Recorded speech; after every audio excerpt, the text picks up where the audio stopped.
আমি শুনেছি সেদিন তুমি সাগরের ঢেউয়ে চেপে নীল জল দিগন্ত ছুঁয়ে এসেছো। আমি শুনেছি সেদিন তুমি নোনা বালি তীর ধরে বহুদূর বহুদূর হেঁটে এসেছো। আমি কখনো যাইনি জলে, কখনো ভাসিনি নীলে, কখনো রাখিনি চোখ ডানা মেলা গাংচিলে।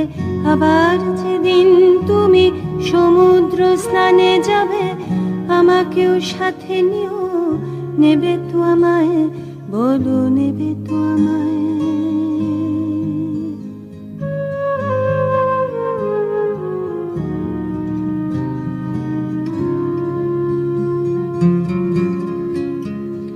আমি শুনেছি সেদিন নাকি তুমি তুমি তুমি